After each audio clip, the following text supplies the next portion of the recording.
Chronics from the most extreme wrestling, and this is your AEW Dynamite review for February 5th, 2020, live in Huntsville, Alabama. And tonight, MJF is going to get his 10 lashes on Cody Rhodes, and remember, the Cody Rhodes, he can't even fight back. But first, we're going to kick it off live right here with Jon Moxley coming through the crowd. And this place is looking pretty nice. They got people all the way up in the ceilings from all the angles that we could see.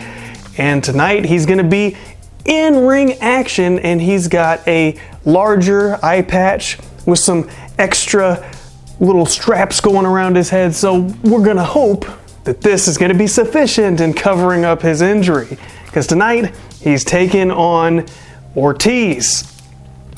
And Chris Jericho, AEW champion, Jake Hager and Sammy Guevara start going towards the announce booth. I thought maybe they would give Hager a headset. Maybe they didn't have enough headsets, or maybe it's just because Hager just doesn't say anything. He just stood in the back and was intimidating. So that man is getting a pretty nice paycheck for not doing a whole lot here in AEW. As Chris Jericho was coming out, they showed the fans singing along with the Judas song.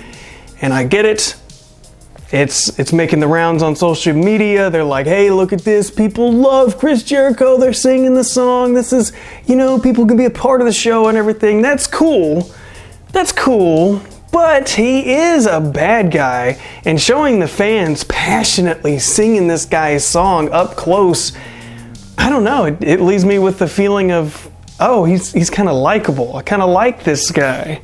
So I find it strange with somebody like Jericho, who really goes out of his way, even to the point in the past where he wouldn't even sell his own gimmick shirts when he was a bad guy. I think it's kind of strange that he's like, yeah, well, forget it. I'm so popular and people love me, so go ahead and sing my song. I shall encourage it. And zoom in on their faces, because that's what we're going to do. Anyways, these guys, they're going to get at it. And my goodness, the eye patch. I was thinking, how is this thing going to stay on? I know you got two straps or whatever. There was a point where outside, Moxley gets thrown into the solid steel steps, and boy, that eye patch goes phew. But luckily, Jon Moxley saw this, and I don't know if he saw it with his right eye or his left eye, but he noticed. And he was able to use the proper depth perception to put it back on. I thought, oh my gosh, this is just... I'm pretty sure if you freeze frame it, you could clearly see that his eyeballs were working. But whatever.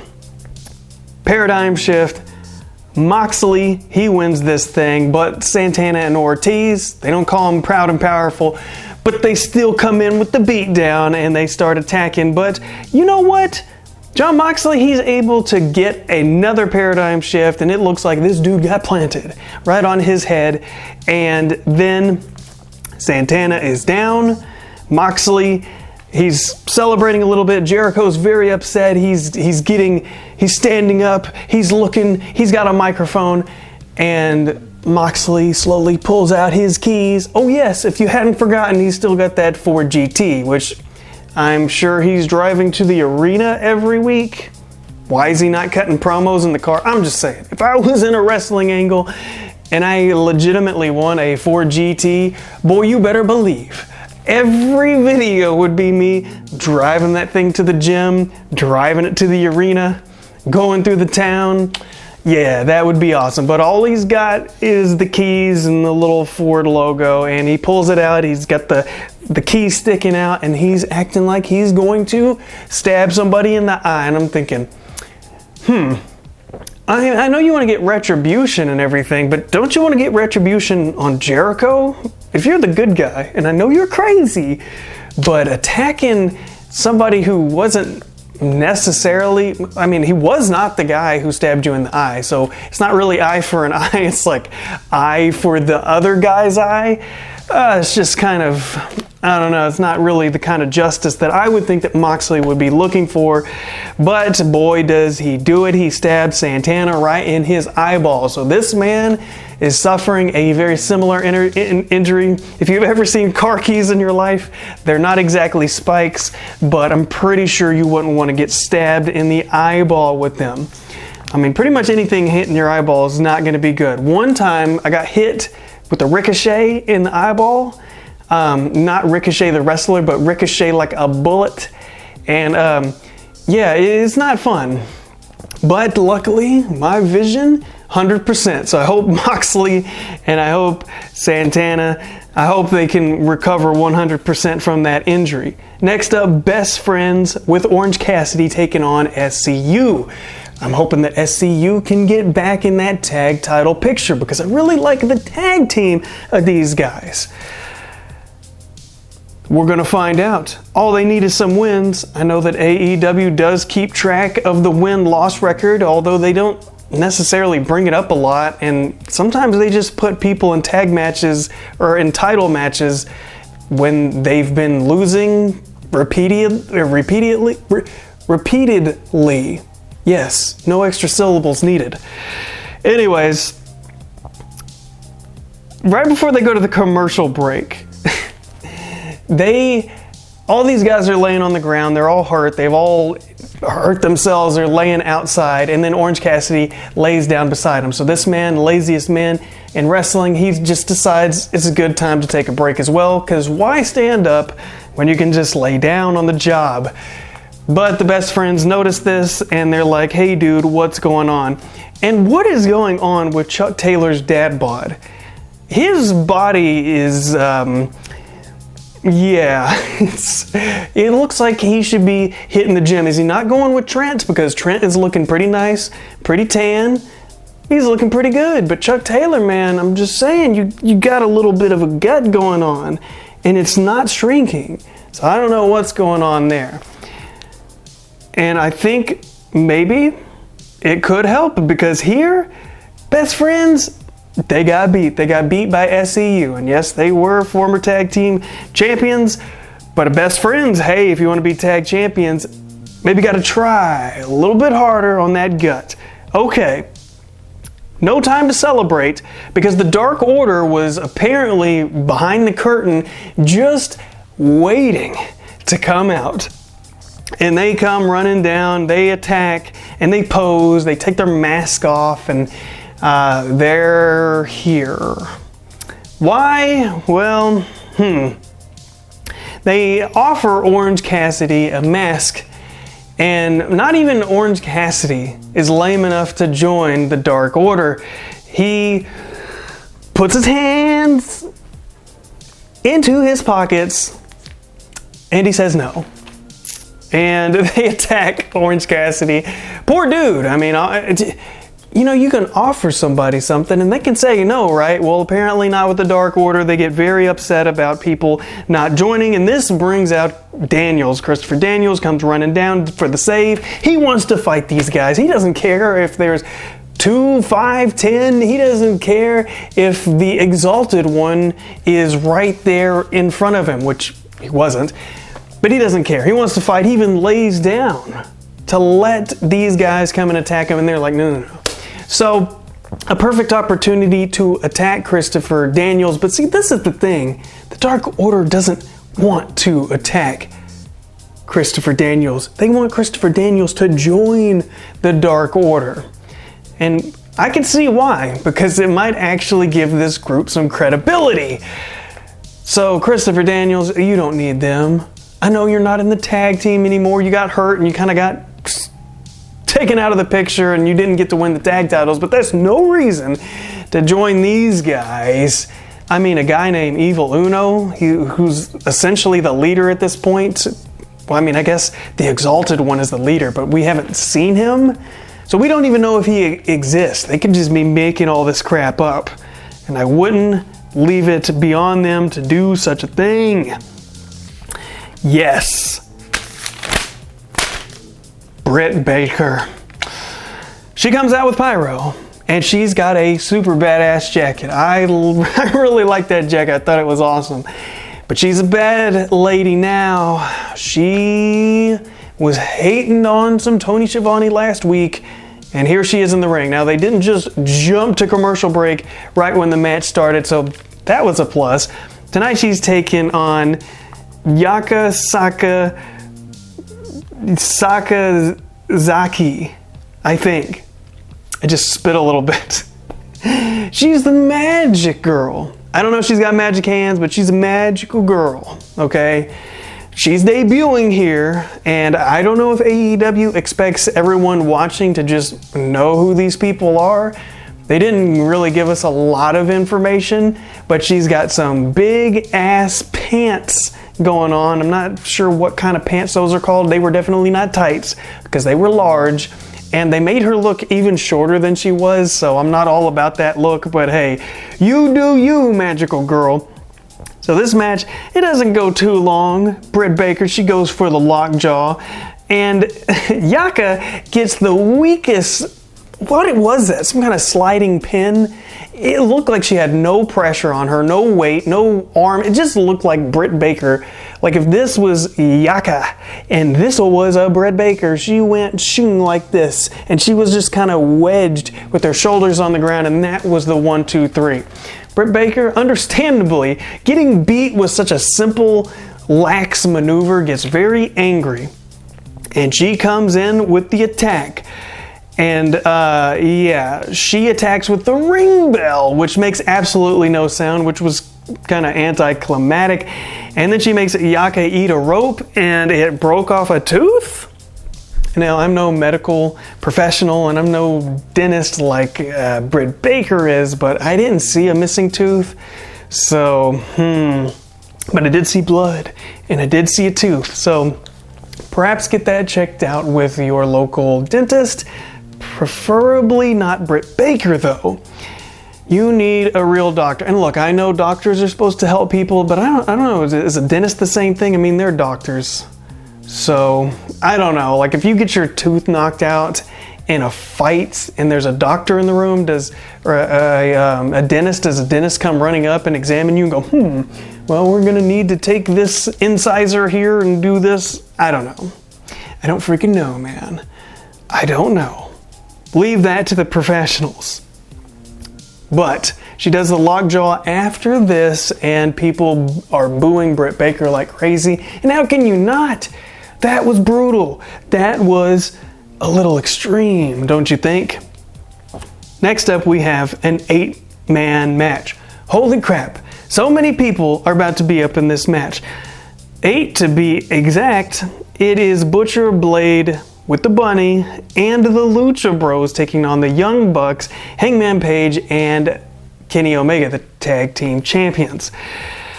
Hangman comes out before the rest of his team because he really, he seems a little bit jealous of the Young Bucks, and he's a little bit reluctant to even be associated with any of these guys. He's just a cowboy who likes his beer, apparently.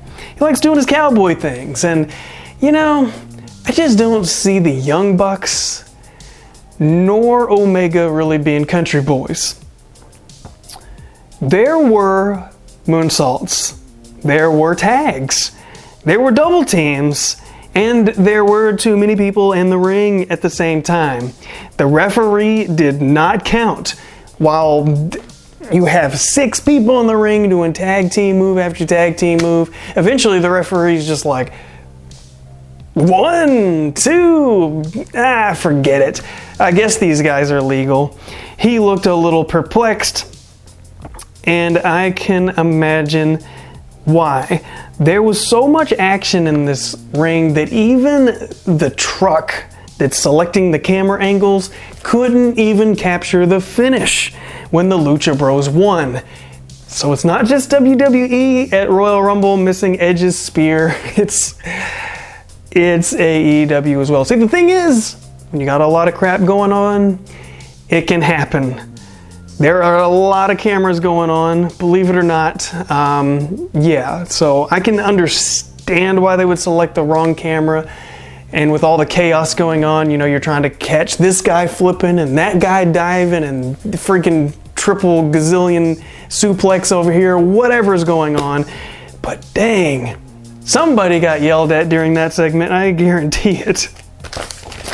And as we move on, we got Kenny Omega after this match cutting a promo. And well, if Kenny Omega is going to cut a promo in the ring, you know what's about to happen. It's Pac. And that bastard, he wants a match. He wants his challenge accepted. And Riho is backstage where, well, Pac was interrupting while they were pre-taping something. It was just kind of strange to have an interview happening in the ring while backstage off camera they were pre-recording another segment. Now, I get it. I mean, that happens all the time. We just don't see it. But to actually see it, it was kind of like, wait, what? You got two different things happening? Two of the exact same things happening? It was a little odd. It's just something you don't see every day is all that was. But Riho standing there and everybody, we're sitting here thinking, well, Pac, he's a bastard. He might attack Riho, but he assures us that he would not do such a thing. He's not a woman beater. But somebody else is a woman beater. It is this Big Nyla Rose. Big Nyla Rose, she attacks. She was waiting behind a curtain, so it wasn't just the Dark Order. Earlier, you got Nyla Rose busting through the curtain backstage and attacks Riho, and she's gonna powerbomb Riho through a table. And yes, Riho, she is the smallest freaking lady wrestler out there. She's the AEW Women's Champion, but even with all that gold, it's not enough to break the table. That table is like, ain't happening here. So next week, Nyla Rose, Riho for the Women's Championship. It's gonna happen. Nyla Rose, man, she's wilding over here. She's attacking folks. I mean, she did get suspended, months ago, and she's done a lot of crazy stuff since then, and she hasn't been punished at all for it. So, you know, they're just not gonna do anything there. Kip Sabian with Penelope Ford taking on the bad boy Joey Janela. Ford, she smashes Joey Janela's head, the back of his head, into the solid steel steps right in front of the referee, and the referee doesn't care. I understand that, you know, you can kind of let some of that stuff slide a little bit, but man, the referee didn't even act like he cared about that. Slamming the back of somebody's head, I mean, you could have hurt that guy's brain. Later, Joey Janela, he recovers, and he's outside of the ring and he sees Penelope Ford. And remember, this is the lady that just smashed his head, the back of his head, into the steel steps. And he saw it. He saw it with his own two eyeballs. He ain't got no eye patch. No. I guess he's got brain damage or something, because he doesn't do anything except raise his fist up and turn his back. I mean, seriously, you're going to turn your back to a lady who smashed your head into the steel steps of the same woman who betrayed you just a few weeks ago? His head ain't right. And maybe that's why, after this, Kip Sabian, he grabs the tights and he gets the win. And oh boy, Joey Janela doesn't like it, but the fans, this helped the fans get even more behind Joey Janela. They seem to really like him. He is popular here in AEW for whatever reason. I don't really see it, but they love him. Go figure. Next we have the Inner Circle. They're having an interview backstage, and Jericho, he's calling out Moxley for taking Santana's eye out. He just can't believe somebody would do such a thing. So Jericho always with the just the double standards. Santana, he's got the eye patch. He's looking for payback next week. So I don't know if he's going to go to the same eye patch store, or if he's going to get like a full head thing that's got like multiple straps to hold his eye patch in. Because, you know, if you're going to be wrestling, especially two guys with eye patches. I mean, if that was the case, then yeah, you might have to tape it on. Maybe that would be the best case. You know, they get the athletic tape and you just tape it. They can do that. Backstage, you got Hangman and the Bucks. The interviewer says, "Hey, wait, what just happened out there?" And I said, "What do you mean, what just happened out there? That was on back there. Like, what are you talking about? That didn't just happen." I mean, seriously? Yeah, so Hangman, he just doesn't care about the Young Bucks, and the Young Bucks, they understand what's happening. You know, there's some jealousy going on, and they see that Hangman's just kind of a jerk. And then Hangman comedically just, I think out of nowhere, pulls up a whole pitcher of beer and starts drinking out of it where everybody cheers. AEW is very random about their comedy spots, and sometimes I'm like, okay, is it really time for the jokes? They just really seem to sprinkle jokes on everything. Unless it's Cody Rhodes or Chris Jericho. They seem to have their stuff pretty well laid out. And now it's time for the main event. What is the main event? It's not a match. It is the 10 lashes. Cody, to get his match with MJF, he's got to take the 10 lashes. I really was not sure how this segment was going to go. I didn't know how good it was going to be. But I should have known. Cody Rhodes in the main event. It's his storyline. It's going to be good. And plus MJF, that boy is very talented. First, Dustin Rhodes lets us know that Cody is tougher than MJF thinks. I don't really know what the point of that was. I never doubted for a second that Cody Rhodes could take 10 lashes. I'm pretty sure anybody could take 10 lashes. It would suck, but it would be much easier for me to do that than try to do 10 backflips, is all I'm saying. So MJF comes down with Wardlow. And Cody, he comes down, he rises through the floor, and he's coming to take the punishment. How can you not like this man? He's just coming to take a beating, and he's coming in with class. He's got his nice dress clothes on. He comes to the ring. He takes his jacket off, his shirt, and he's in his dress pants to take this beating.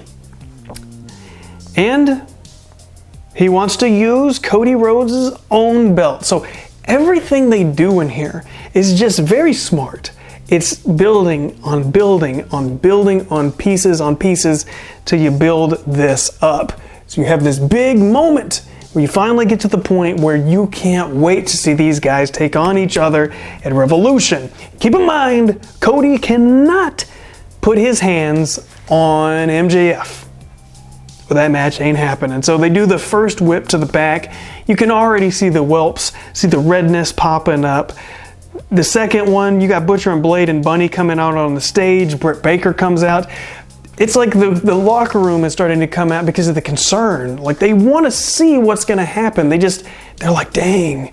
So I really like that element that they were building. It's like people are like, man, I gotta be there. I gotta see this. Whoo. Boss man over here, he's getting his ass beat.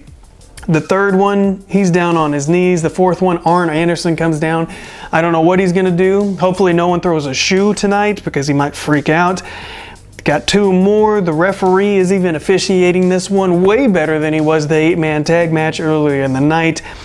MJF and Cody keep getting in each other's faces, and I just like that. It's just like the seasoning on this thing. You're seeing the intensity, like, you're seeing that passion, like, boy, when I get my hands on you. There's going to be payback.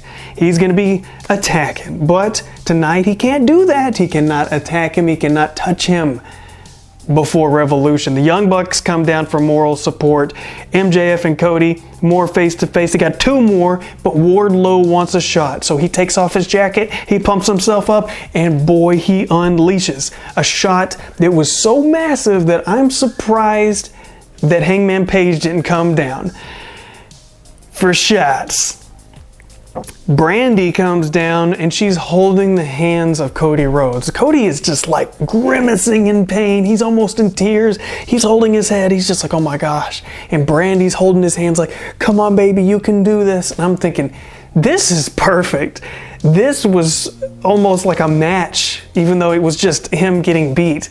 And just seeing him, like, I even believe, like, dang, Cody, it's just not worth it. Why do this? This is just so much. But you wanted him to take that last shot because you knew if he does that, he's one step closer to getting MJF. He's one step closer to getting his hands on MJF at Revolution. So, he gets that last shot, and then MJF, boy, he takes a cheap shot at Cody and he runs. And that was a good idea, because if no one was down there, he wouldn't have had to run, because Cody can't touch him anyways. He could have attacked him all he wanted, but since all those other people were in the ring, the Young Bucks, all these folks, the fact that they were there when he hit him, he had to run, because those guys could totally whip his ass if they wanted to, and they were way outnumbered. So that was very, very smart thinking on whoever put this whole segment together. I'm sure Cody, but whoever else helped put this whole segment together. This was an excellently crafted just segment. I loved it. It was good stuff. I can't wait to see Cody get his hands on old MJF. And it's gonna be some awesome stuff. But next stop is Austin, Texas. You gotta keep Austin weird. I can't wait to see how this storyline progresses, and I will catch you guys next time.